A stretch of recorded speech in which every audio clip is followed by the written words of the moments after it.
Hello, hello, comment ça va? Bonjour Romain. Alors, attends, on va commencer cette vidéo.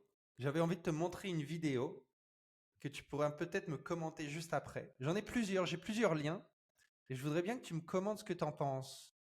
Partager mon écran. J'ai vu cette vidéo cette semaine et c'est une vidéo de la LICRA que tu dois connaître. Et c'est cette vidéo. Je mets play et on commente après.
Donc il y avait cette vidéo qui a beaucoup tourné récemment. À quoi te fait penser à ça? C'est des vidéos de la LICRA qui ont un objectif euh, toujours d'alerte. C'est intéressant, mais c'est une vision souvent romantique de la société française. Hein. C'est la lutte contre le racisme. Bah oui, qui peut être raciste à l'heure actuelle en France? Il y a le mot racisme et c'est, être raciste n'est vraiment pas une situation, un postulat ou une posture. Non, personne, quelqu'un de sensé n'est pas contre telle couleur de peau. C'est une pub, une pub de la LICRA qui est toujours dans la même tonalité de culpabilisation du paysage français ou européen. Euh, si on refuse les entrées d'étrangers, on est raciste. Enfin, c'est une vision romantique un peu enfantine. Voilà. Le vrai problème n'est pas là pour l'Europe et pour la France en particulier. Les Mais c'est ce élections. type de vidéos qui peuvent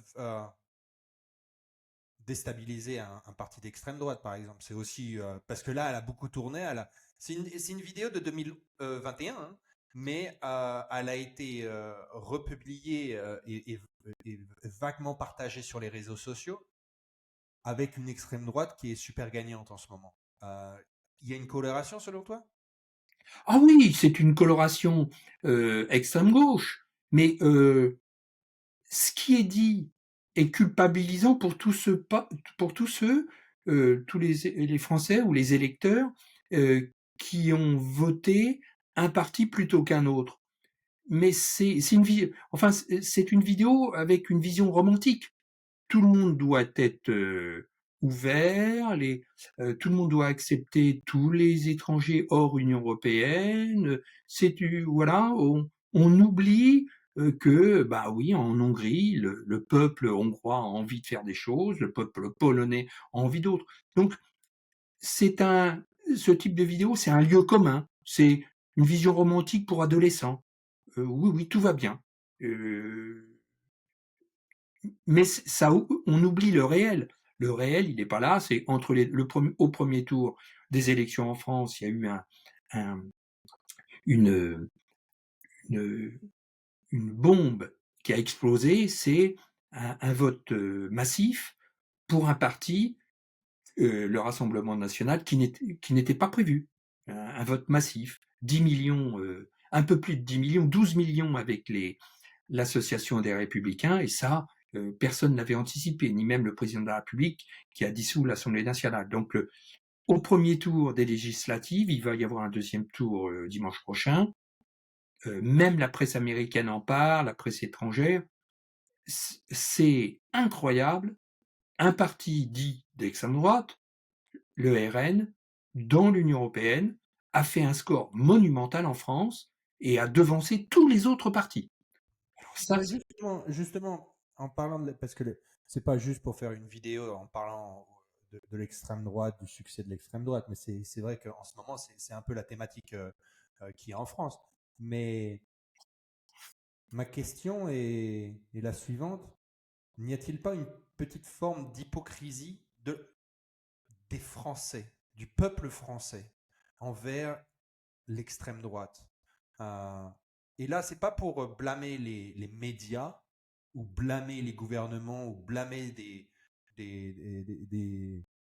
célébrités qui en font, qui en font matière à polémiquer. Mais je te parle des Français, de toi, moi et ton voisin, qui sont allés voter extrême droite, mais dans la vie de tous les jours, c'est ah non, faut s'aimer entre nous, tout le monde est beau et tout le monde est gentil, ah c'est pas bien les racismes. Alors que la vérité, c'est qu'il y a une majorité de Français qui allaient voter extrême droite. Y a-t-il pas une hypocrisie des Français? ah bah, l'hypocrisie, elle n'est pas chez les Français, elle est plutôt chez les hommes politiques et les médias. Le, le, aux législatives, au premier tour, après une dissolution qui n'était pas prévue dans le calendrier, le président de la République qui a voulu dissoudre, avec plein de polémiques sur le timing, hein, juste avant les Jeux Olympiques à Paris, qui commenceront au mois d'août. Il a voulu dissoudre et clarifier, comme il l'a dit à la télévision. Il a voulu clarifier. Très bien. Mais cette clarification, elle a été faite par les Français, les électeurs. 10 millions, 12 millions. Alors on est surpris. 12 millions d'électeurs avec le Parti républicain. Mais c'est 33% des électeurs. L'autre biais, c'est de dire qu'il y a quand même 60% qui n'ont pas voté pour le Rassemblement national. Mais il n'y a pas d'hypocrisie. Maintenant, la vraie hypocrisie, c'est entre les deux tours. Il y a tout une bataille, le barrage Rassemblement national organisé par les autres partis, qui là est un vrai hold-up démocratique. C'est-à-dire que il y a 10 millions de Français, un peu plus de 10 millions 500 000 personnes qui ont voté pour la Rassemblement national. À tort ou à raison. Et maintenant, on leur dit, non, non, non, non, ce n'est pas un parti de gouvernement. Tout le monde doit faire l'alliance, les médias, les partis de gauche, les partis de droite, pour que le deuxième tour ne soit pas le succès du Rassemblement national. Et là, ça interpelle parce que c'est un vrai hold-up, un hold-up démocratique. Il y a 10 millions de personnes qui ont voté, et puis maintenant on leur dit, votre vote n'est pas bon. Eh bien, on va tous, c'est un petit peu comme dans un match de foot, on organise un match de foot très important avec des grands joueurs. L'équipe A met 2-1 à la première mi-temps, et à la mi-temps, l'arbitre dit l'équipe A, ben, on va lui mettre des mauvais joueurs, on va retirer les bons joueurs, parce qu'il faut absolument que l'équipe B gagne. Donc, l'arbitre dit, ben, les joueurs de l'équipe A, j'en prends 5, les meilleurs, et je les retire, vous les remplacez. À la mi-temps, on ne change pas l'équipe A, puisque, à moins qu'on veuille vraiment faire gagner l'équipe B. Et ben là, c'est le cas. Il y a l'ensemble des partis politiques, y compris les anciens premiers ministres, qui disent qu'il faut faire barrage contre le premier parti qu'ont élu le Rassemblement national. Deux exemples fâcheux, vraiment, où on tombe des nues. Le Premier ministre au Havre, l'ancien Premier ministre au Havre, Édouard Philippe, il votera communiste plutôt que le Rassemblement national. Ah bon? Comme si les communistes allaient voter pour le parti Horizon, le député candidat au Havre. Madame Borne, ex-premier ministre, dit négocie avec le troisième en score dans la ville de Caen, et il se retire. C'est le monde à l'envers. Le monde à l'envers. Justement, je voulais te montrer une autre info sur les news, et je pense que c'est un bon lien avec ce que tu dis, avec pas cette prise d'otage, mais euh, on écoute cette vidéo de Mélenchon qui était parue, Moi, je l'ai vu, hein. ouais, je te montre cette vidéo.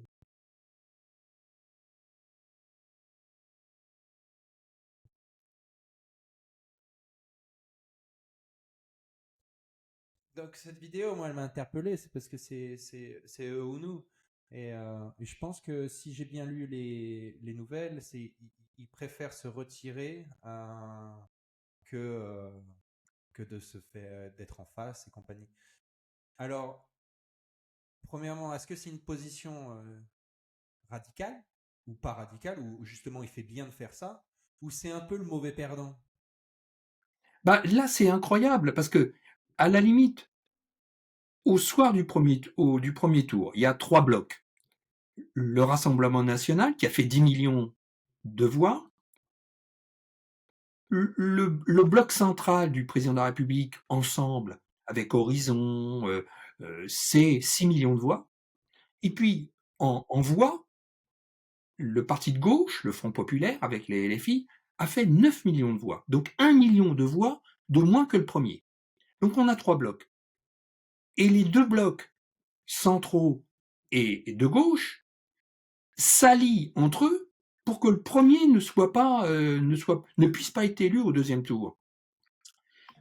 Il y a quelque temps, on parlait de magouillage politique, de tripatouillage. Manifestement, on aurait dû laisser faire les choses plutôt que de faire des bidouillages et que les électeurs ne vont pas comprendre. Parce que, en pratique, le gouvernement Ensemble et Renaissance est en train de s'allier avec des gens qu'ils détestaient, LFI ou la gauche, qu'ils détestaient il y a 15 jours, simplement pour faire barrage au Rassemblement national.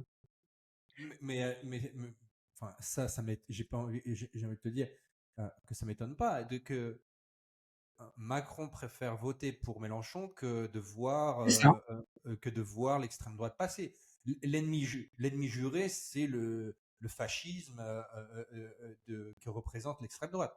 Alors qu'un communiste, bon, c'est pas top, mais bon, c'est mieux qu'un extrême droite. C'est un peu ça qui se passe. C'est exactement ce qui se passe. Édouard Philippe l'a dit verbalement à la télévision, Elisabeth Borne l'a dit, Estrosi à Nice l'a dit. Ils préfèrent avoir des communistes à leur table plutôt que voir arriver Bardella, le Rassemblement national, à la tête en majorité à l'Assemblée nationale.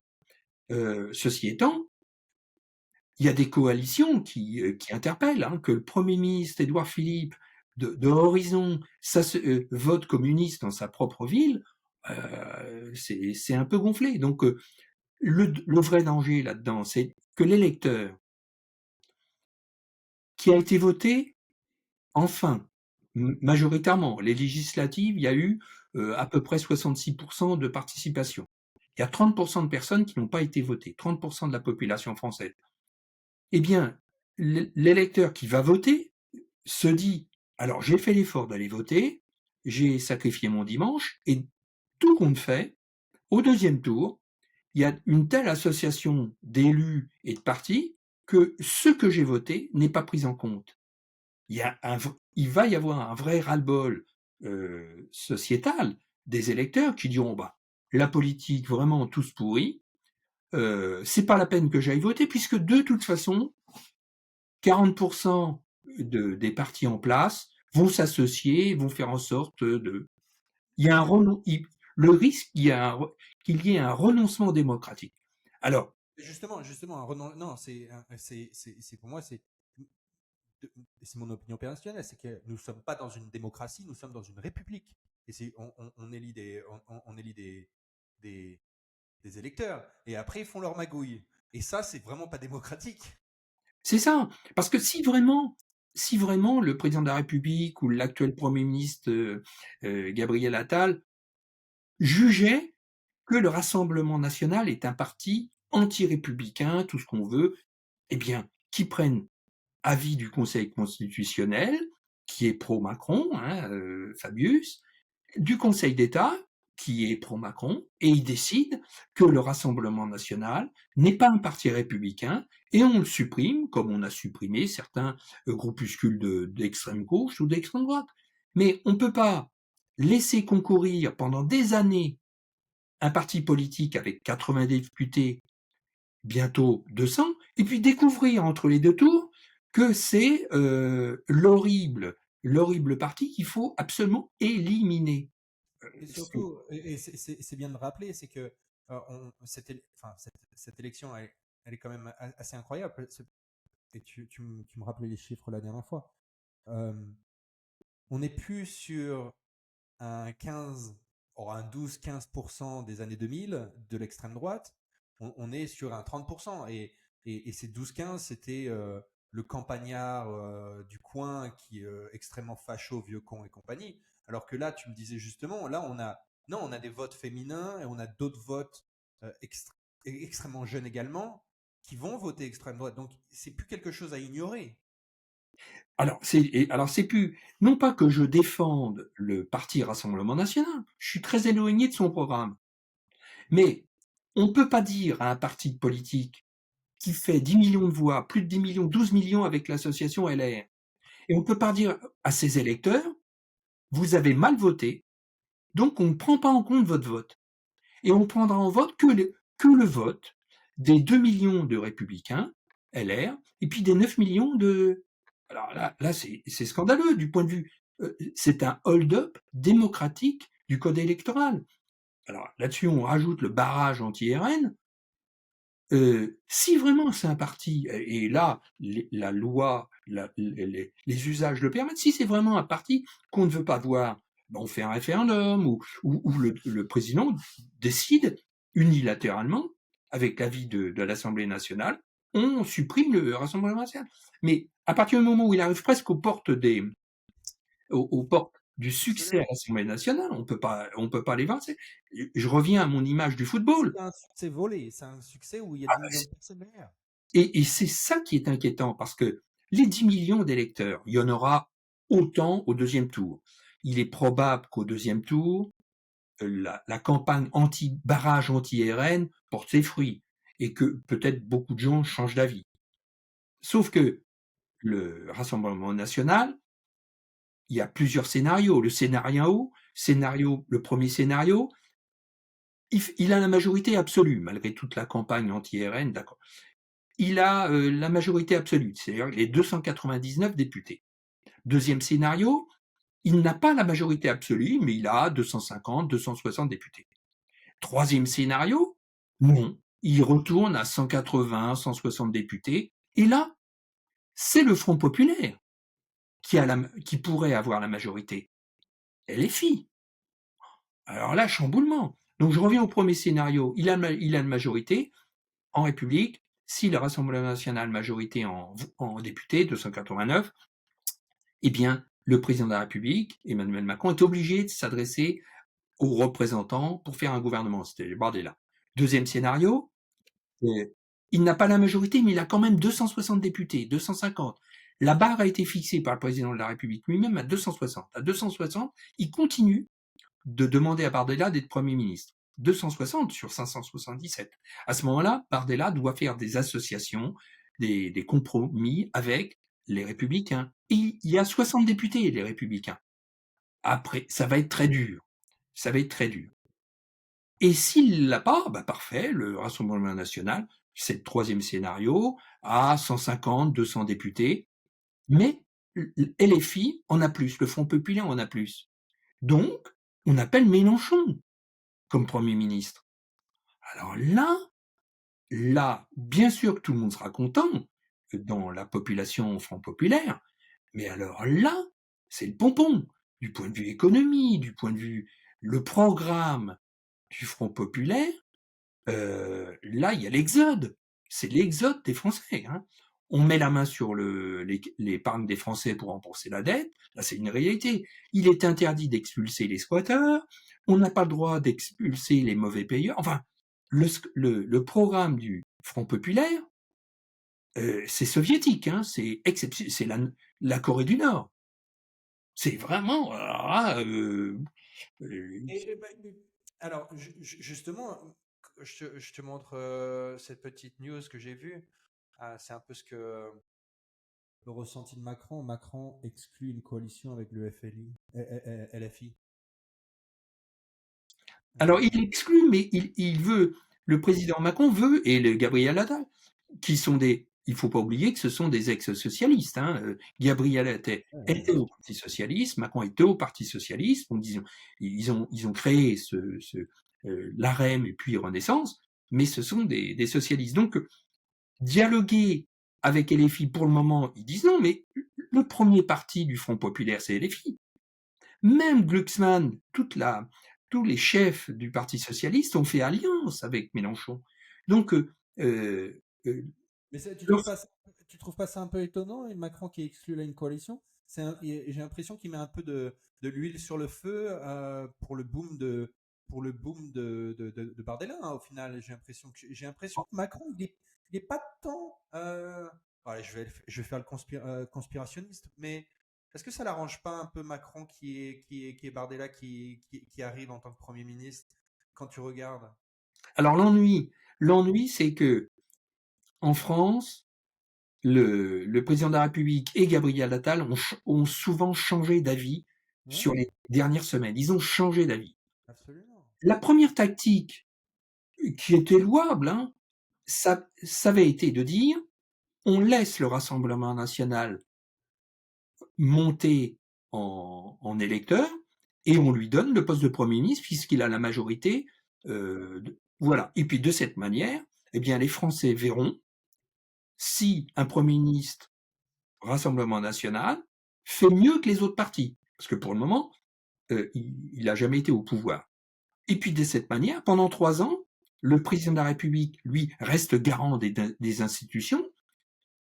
Il est dans son rôle. Chaque fois que le Premier ministre, le potentiel Premier ministre Bardella propose des choses qui lui plaisent pas, en cohabitation, comme on a fait avec Mitterrand, voilà, il a son droit de veto, et ça se fait pas. Et comme ça, pendant 3 ans, et bien jusqu'en 2027, les Français découvrent le Rassemblement national, Premier ministre, et on le teste. Là encore, pas de jugement de valeur, hein, on teste ce parti qui n'a jamais été testé. Et on vérifie qu'il est Et Macron dit non avec, comment ça s'appelle, 49.3 là. avec la Constitution, eh bien, Et on comme dit en non, c'est cohabitation, faux. Chirac, Jospin, il y a eu des cohabitations où le Premier ministre était socialiste et Chirac était de droite. Eh bien, on laisse la, les, les choses se faire, les électeurs choisir. Voilà, ben, il a Mais tu 200. vois, moi, j'ai l'impression quand tu dis ça, quand j'ai l'impression que tu dis que euh, la, la peur qui a été créée sur le LFI et l'extrême droite, la peur est mal placée et du mauvais côté. J'ai l'impression que tu dis qu'il faudrait avoir plus peur du LFI que de l'extrême droite d'un Bardella. Ah ben très certainement que autant le programme du Rassemblement national est maintenant bémolisé, il est tiède. Euh, il y a des vœux pieux. Hein, il fera, il devra un Premier ministre Rassemblement national et des députés majoritaires à l'Assemblée nationale devront faire face à une dette française monumentale, des ressources financières qui n'existent plus. Enfin, il fera pas grand-chose. Hein. Il pourra toujours tergiverser sur l'expulsion des immigrés en situation régulière, mais il fera pas grand-chose. En revanche, le programme de LFI, dans le programme du Front populaire, Les Bernard Arnault, les LVMH et compagnie, alors là, ils vont prendre une raclée. alors là, on devient riche on est riche à partir de 3 000 euros. Hein. Là, c'est une catastrophe pour la France, une véritable catastrophe économique, judiciaire, policière. Hein. La police tue, c'est quand même un slogan de LFI, la police tue. Là, on va, si d'aventure il y avait un Premier ministre LFI, au résultat des urnes le dimanche 7 juillet, alors là, on tiendra tant que la police nationale et la gendarmerie mobile tiendra. Ça va être un sacré bins. Là, Dernière vidéo. Je vais te montrer celle-là qui a fait le buzz là. Euh, de Roger Chudo, RN, et qui nous a fait une belle pépite sur Internet.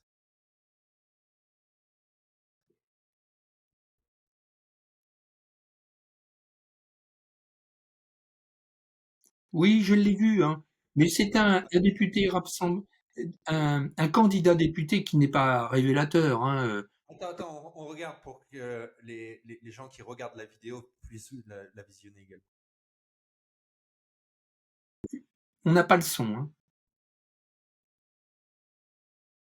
Tu n'as pas le son.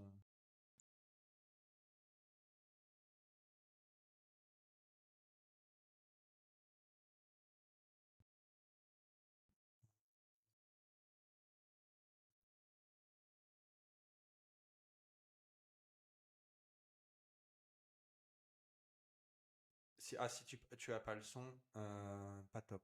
Tout à l'heure, tu avais le son? Non.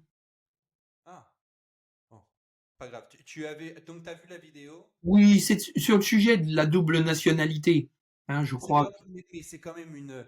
Est-ce que c'est une belle représentation de l'extrême droite? Ah non, pas du tout. C'est un monsieur un peu fou furieux qui.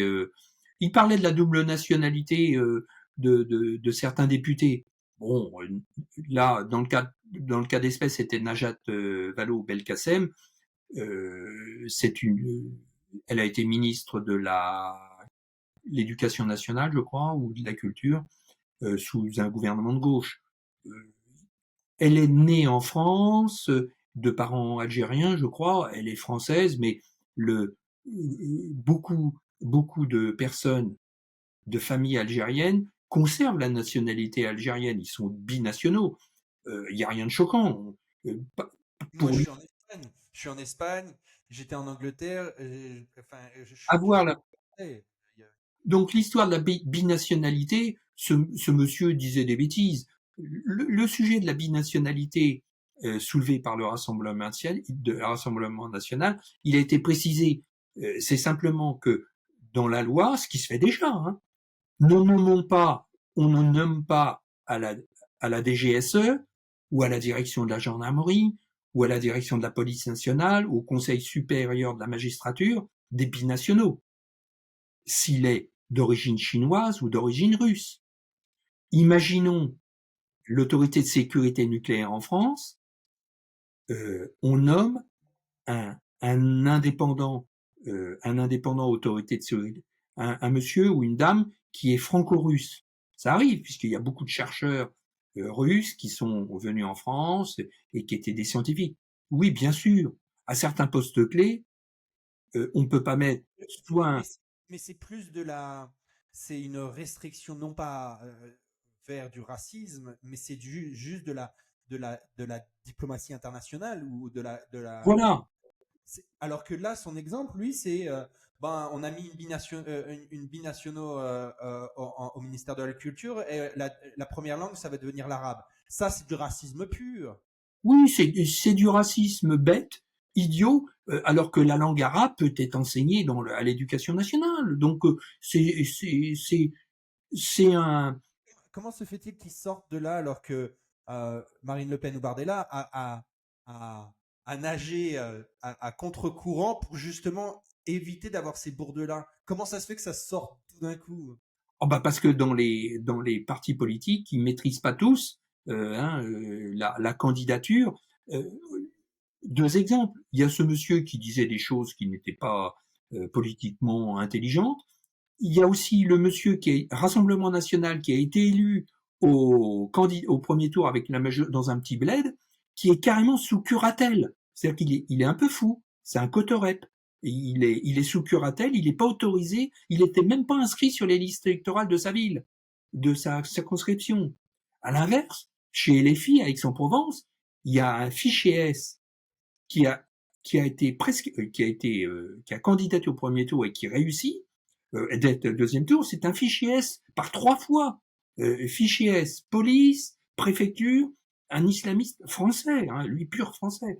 Donc il y a toujours dans les candidatures des brebis galeuses que les partis politiques n'ont pas eu le temps d'identifier. Et c'est normal, puisque la décision de la dissolution, il restait que 20 jours pour se préparer.